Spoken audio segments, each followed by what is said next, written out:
এক বছরের অপেক্ষা শেষ। প্রত্যেক বছর মতন এই বছর আমাদের বাড়িতে মা গঙ্গার পুজো হবে। সুতরাং প্যান্ডেলও কমপ্লিট। আর এই যে আমরা মায়ের যে আসন তৈরি করি সেটাও তৈরি করে নিলাম আজকে। এই যে ছোট্ট শুভাঙ্গনা রেডি ঠাকুর আনতে যাবে বলে।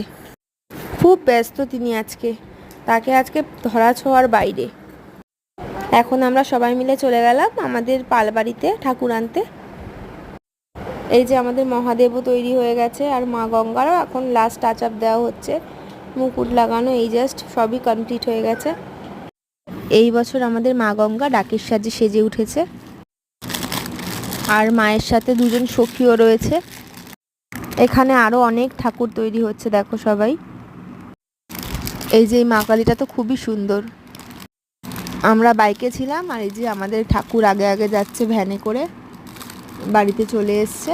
এবার মণ্ডপে বসানো হবে আমাদের প্রতিমাকে। ব্যাস, মণ্ডপে বসানো হয়ে গেছে। আর মণ্ডপে বসানোর পর তো প্রতিমা আরও বেশি সুন্দর লাগছে, আরও দেখতে ভালো লাগছে আমাদের ঠাকুর। আর আমার মেয়ে তো 100 বার দিনে মনে হয় প্রণাম হয়ে গেল আসার পর থেকে। সে ঘুরে ফিরে কিছুক্ষণ পর পর গিয়ে মাথা নিচু করে প্রণাম করছে ঠাকুরকে। জয় মা গঙ্গা। আমাদের পুজো যেন সুন্দরভাবে হয় এবারও, প্রত্যেক বছরের মতো।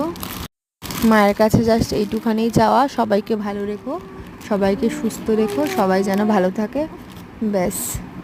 আর এই ছোট্ট শুভাঙ্গনার পাগলামি দেখো, ওখানে কি করছে, কিছুক্ষণ পরপরই ও গিয়ে এই মায়ের মূর্তির সামনে বসে পড়ছে, বলছে আমিও বসবো।